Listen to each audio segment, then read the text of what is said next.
kind of distributor, package buyer, and they can tell you the stories about how, an item goes out of stock for 2 months on the fiber side. And, when I started with, that's something that you just can't do at all for a processor. A processor, you can't run them out ever. But in the grocery world, they're a little bit more able to or they expect that a little bit more, but they don't, no one wants 2 months out, maybe a couple days, right?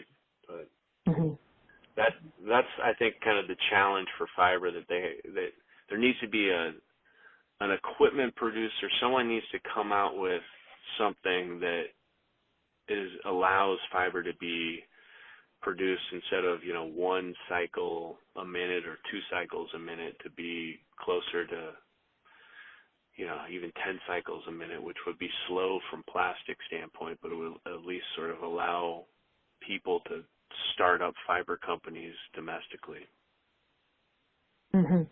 Interesting.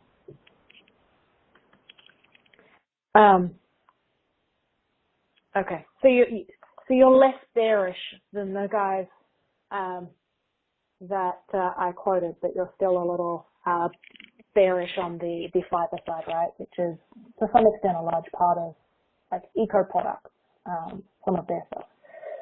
Yeah, and Eco Products does a lot of PLA, and I believe they have some.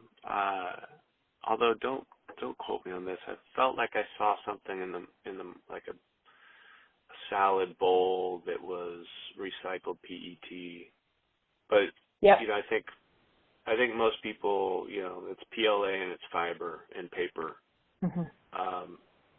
And in paper and folding carton, that's an area that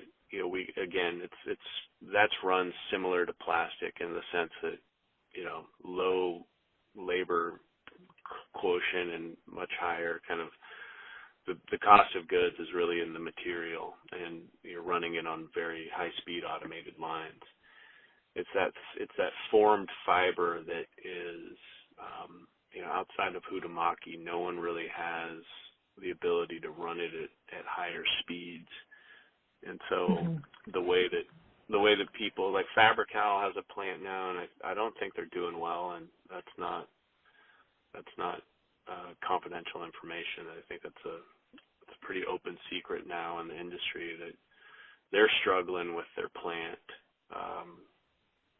These plants tend to get located in places. There was a company called Ultra Green. They're very creative with their names. Be Green, Ultra Green.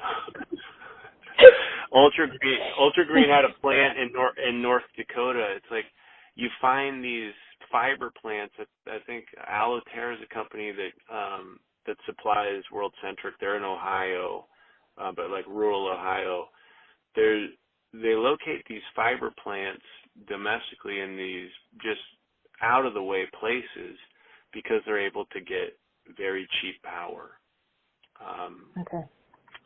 Thermoform fiber in particular is very power, much more so than plastic for sure, and by per unit way more than plastic. A lot of power, a lot of heat, moving water, taking that heat out of the product. So it requires a ton of power, but also it requires all this space and water, and so you end up, Be Green's got the plant in South Carolina.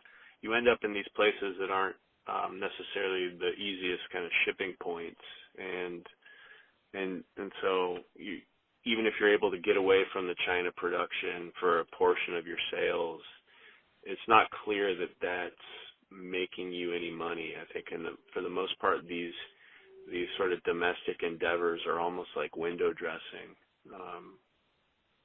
I think in the case of like Fabri-Kal and Be Green, it's Be Green. I won't talk about Fabri-Kal, but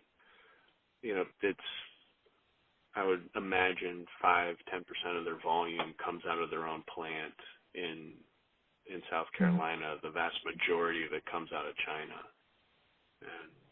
and so they're able to tell